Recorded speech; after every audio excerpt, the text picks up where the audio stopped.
When I first signed up for this class, I didn't know what to expect. To be honest, I only took this class for the credits. However, being a white man in America who had grown up in a predominantly white community, I have a drastically different understanding of black communities than I did before. I assumed before taking this class that it would be mainly about the events that occurred after World War II that caused and maintained racial oppression. I thought that we would discuss the upfront and blatant racism that occurred. I never understood, though, how in-depth racism was. I always assumed that it was simply about ignorant people using prejudice and misunderstanding to segregate and diminish people based on their appearance. I never would have thought that property value was a factor in this discrimination. Even if people weren't personally racist, they were racist by association.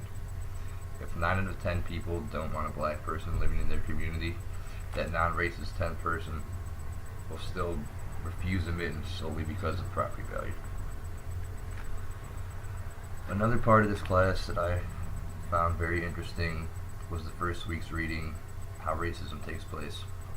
There was a passage that stated that white kids from the age 12 to 17 were something like 5 times more likely to do almost every other drug than black people of the same age. They were also more likely to sell drugs than the black kids. This was pretty astounding to me. I always thought that regardless of race, people's financial situations were abundantly due to lifestyle choices. Obviously, inherited circumstances as well as luck play a factor, but I guess that I just bought into the lie of the American dream. Now I realize that this isn't at all true. In fact, the opposite. People who come from privileged homes are more able to make these bad decisions because they're given so many more chances than the underprivileged. Furthermore, it upsets me now to know that the police are specifically targeting and profiling the wrong people out of false prejudice and racism. I always noticed the separation and the differences of races, but I had my own theories about it. I know that in the 1900s, segregation was intentional, but then I figured that people just became comfortable around their own race. Therefore, I looked at racial differences simply as cultural differences. Now that I know about the factors of property value and how the outskirts of urban areas soon become urban simply due to the location, I realize that I was wrong. This makes me feel that whether we choose to acknowledge it, society has made it so that we are all racist.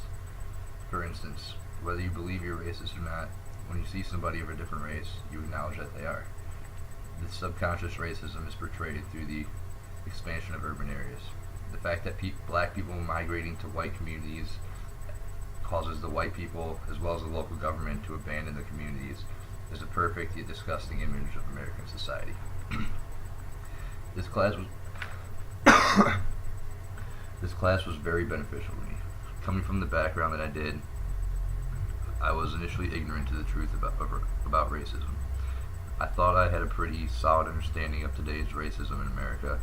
I thought that it had dwindled down to a minority of ignorant and angry people.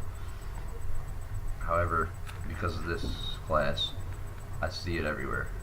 It saddens me to know how prevalent racism is today and how little has changed. I honestly believe that if every person in America was to take this class, our country would be a better place.